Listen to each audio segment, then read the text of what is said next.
Okay, in this lecture we're going to cover the first part of our section 11.8 material on the derivatives of exponential functions.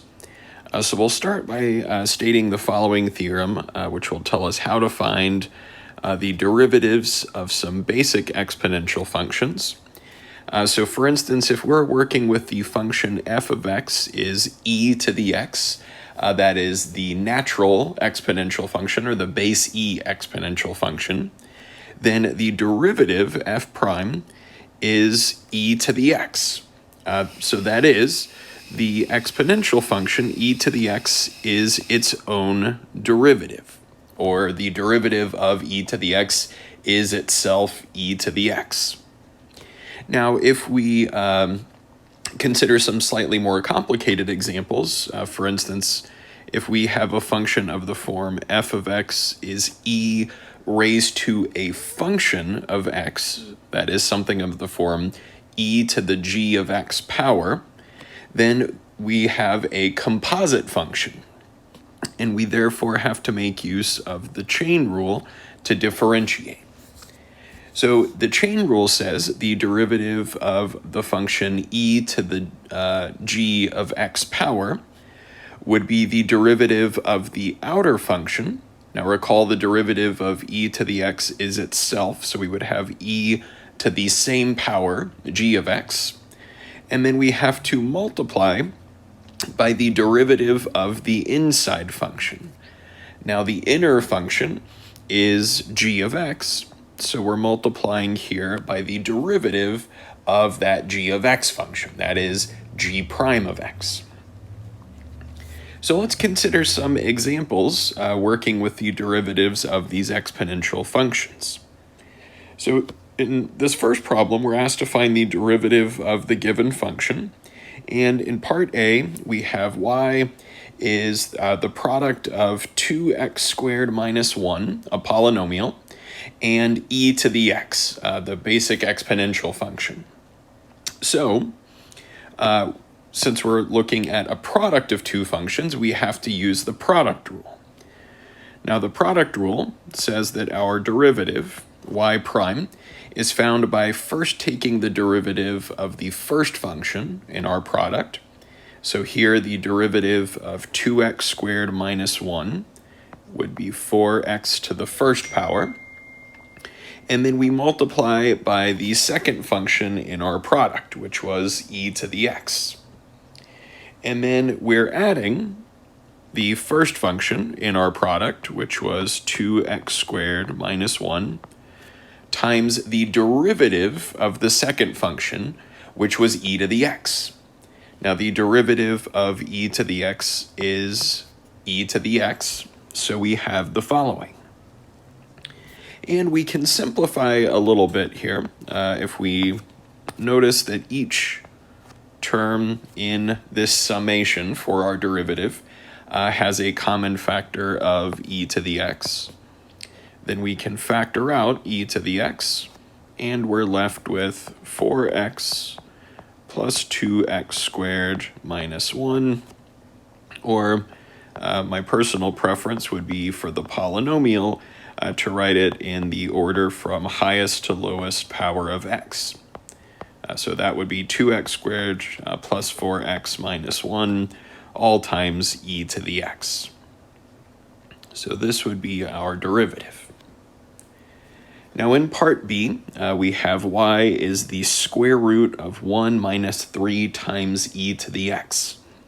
So again, we have a composite function. It's not just the square root of x, but the square root of some function of x. And to differentiate composite functions, we have to make use of the chain rule. So here we would have y prime would be the derivative of the outer function. Now remember, the derivative of the square root of something is 1 over twice the square root of that same function. That is 1 over twice the square root of 1 minus 3 times e to the x here. But then using the chain rule, we have to multiply by the derivative of the inner function, Now the derivative of 1 is 0, and then we have minus 3 times the derivative of e to the x, which is e to the x. So rewriting this, we have negative 3 e to the x, and then we're dividing by 2 times the square root of 1 minus 3 e to the x power. All right. Now in part C, we have y equals 4 times e raised to a polynomial power. So again, we have a composite function. This function is not just e to the x, but e raised to a function of x.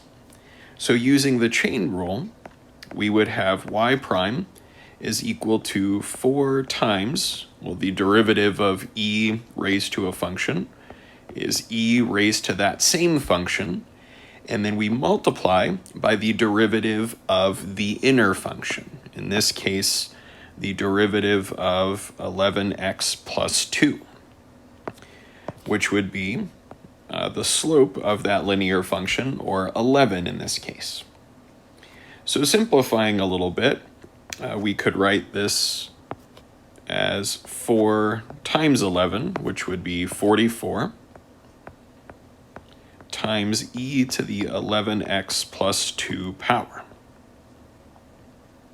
So this would be our expression for y prime. And in part D, we have y is 8 times e to the negative x cubed. So again, it's a composite function. It's e raised to a polynomial involving x. So using the chain rule, we have y prime is 8 times, well, the derivative of e to some function is e raised to that same function, in this case, negative x cubed. But using the chain rule, we have to multiply by the derivative of our inner function, negative x cubed. And the derivative of negative x cubed would be negative 3x squared. Or simplifying a little bit, as we did in part C, we could take the 8 times negative 3x squared as negative 24x squared, and then multiply by our e to the negative x cubed. All right. So let's look at some other examples. In this next example, we are asked for the derivative of y, which is 9,000, over 15 plus 3 times e to the 2x. Now, we could either differentiate this making use of the quotient rule and the chain rule if we think about this function as a fraction, or if we rewrite this, we can think about this in the following way. We have our numerator, 9,000, and then division by this function can be thought of equivalently as multiplication by that function, that is 15 plus 3 e to the 2x, raised to the negative first power. Remember, raising something to a negative power is the same as dividing by that expression raised to the power, the positive power. So if we think about our function in this way, now we see it's a composite function, and we can differentiate just using the chain rule without having to rely on the quotient rule. So by the chain rule, our derivative, let's say by the chain rule, our derivative y prime would be found by first differentiating the outer function. So here, using the generalized power rule, well, I can bring the power of negative 1 out in front, and I would have negative 1 times 9,000, so negative 9,000, times 15 plus 3e to the 2x raised to the negative second power. And then using the chain rule, I have to multiply by the derivative of this inner function, So here the derivative of 15 would be 0, and then plus the derivative of 3e to the 2x would be 3e to the 2x. But again, we have to multiply by the derivative of this inner function, 2x.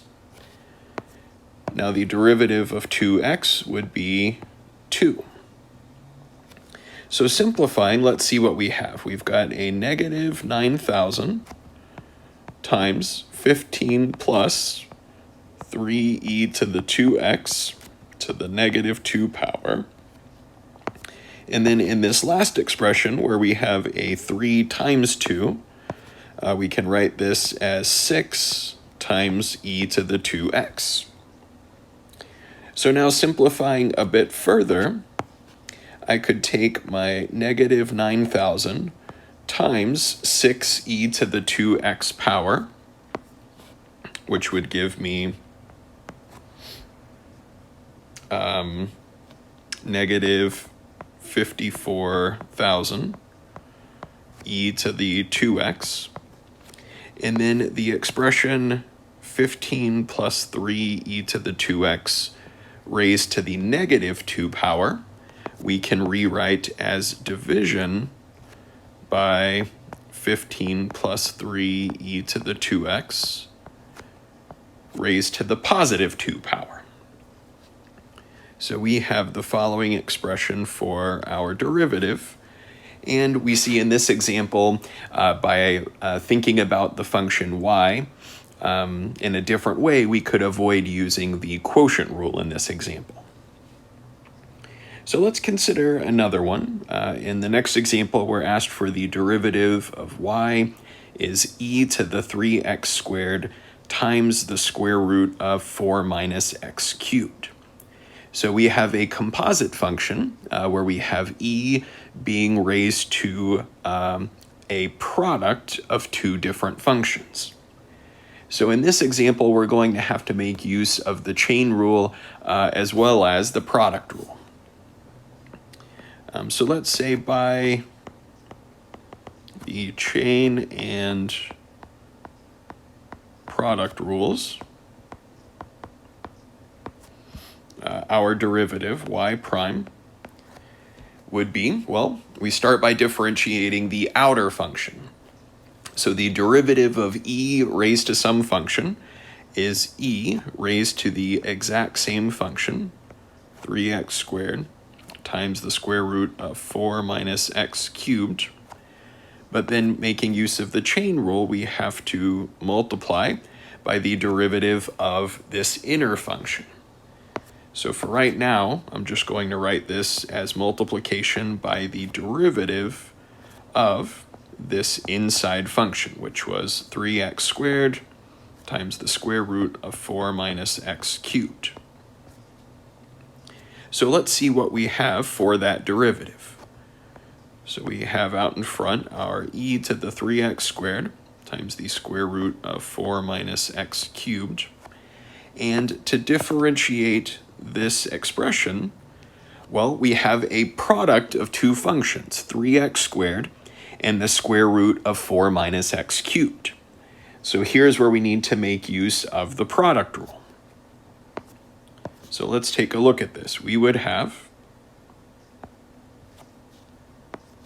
and let's see, this looks a little bit like let me write this a little more clearly. It looks like I'm multiplying by this outside of the exponent.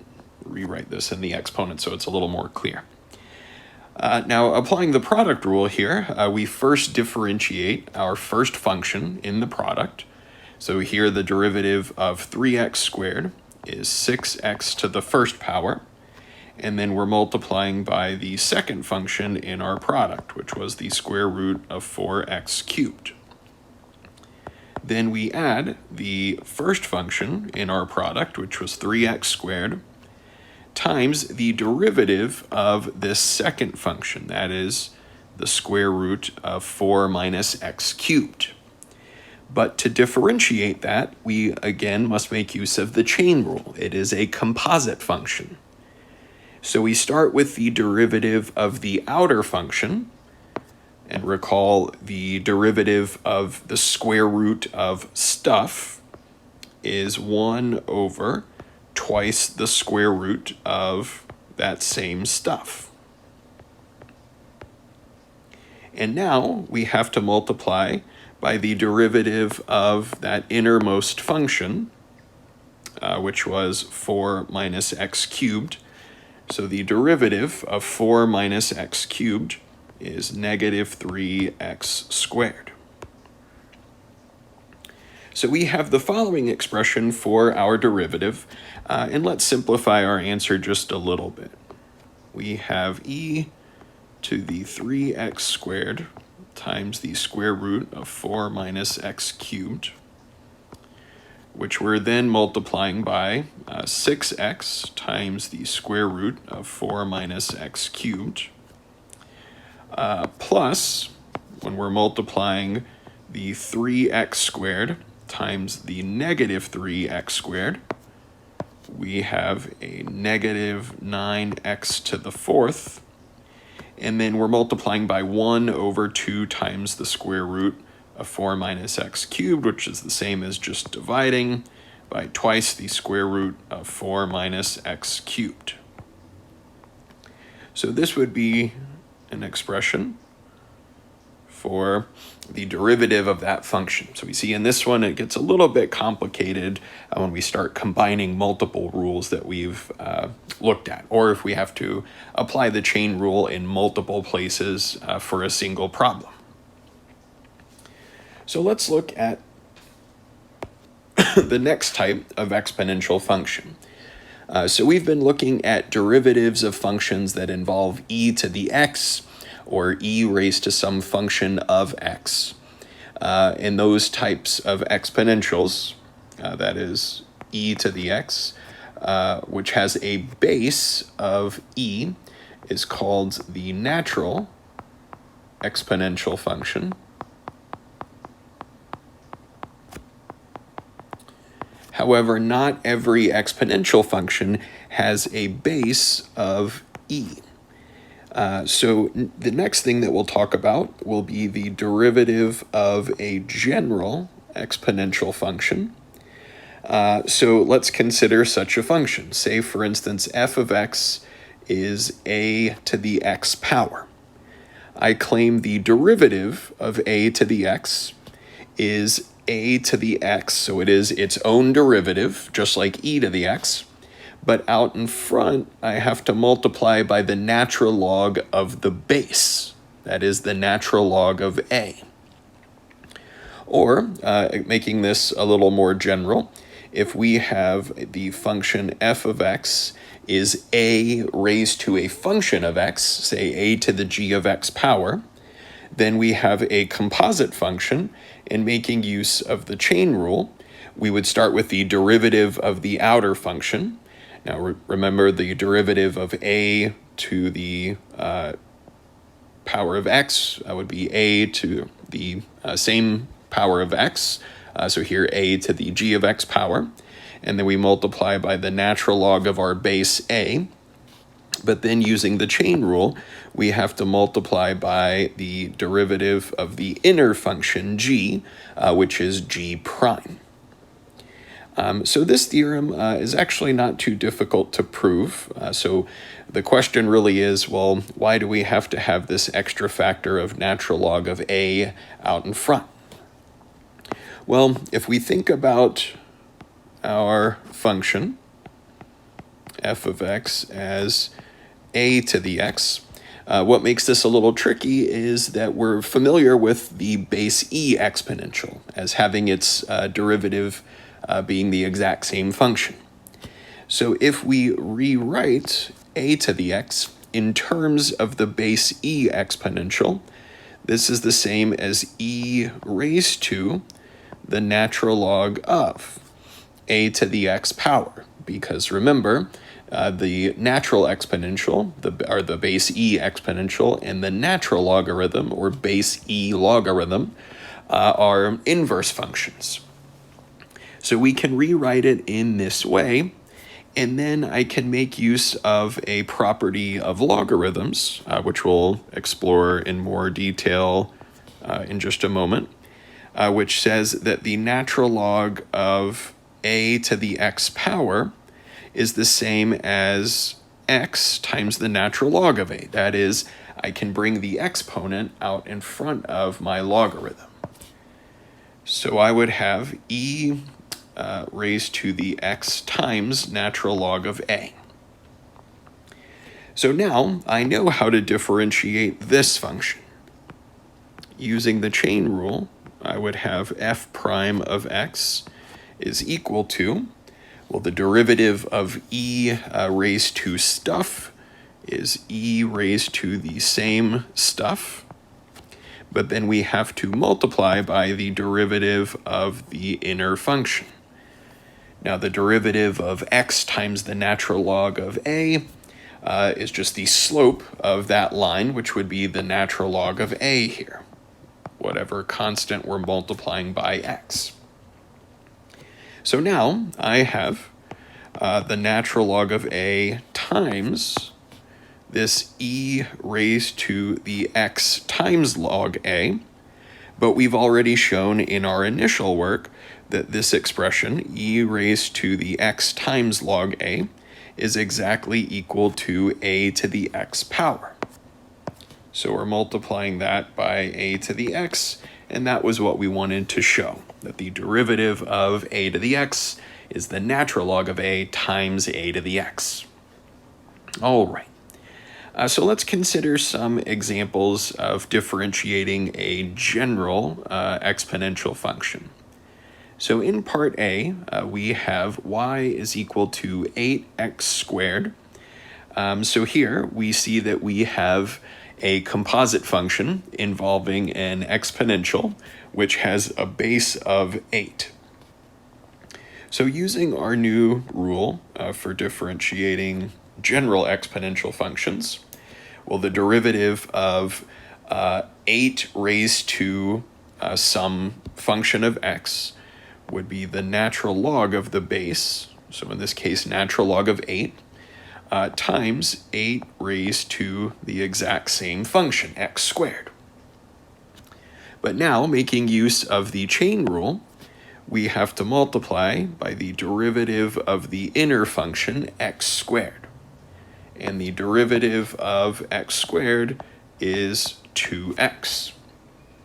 So here, just cleaning up our answer a little bit, we have the natural log of 8 times 2x, 8 to the x squared power. Now in part B, we have y is equal to 2 raised to the negative x power. So again, we see that this function involves a base 2 exponential, and it's a composite function. It's not just 2 to the x, but 2 to the negative x power. So using the chain rule, we have y prime is equal to the natural log of the base of our exponential, which was 2, times the exact same exponential function, 2 to the negative x. And now using the chain rule, we have to multiply by the derivative of this inner function, and the derivative of negative x is negative 1. So simplifying a little bit, well, my multiplication by negative 1 on the end, I can just think of as making this product negative. So I've got the negative natural log of 2 times 2 raised to the negative x power. And in part C, we have the function y equals x cubed plus 3 raised to the x power. So here, for the first term in our function, x cubed, we can make use of the power rule. If we have x raised to some number, we know how to differentiate. We would bring down the exponent and then decrease the power of x by 1, giving us 3x squared. And for the second term in our sum, we have a base of 3 with a power of x. That is an exponential function with base 3. And the derivative of such a function is given by the natural log of the base, which was 3 in this case, times the exact same exponential function, 3 to the x power. So this would be our expression for our derivative. All right.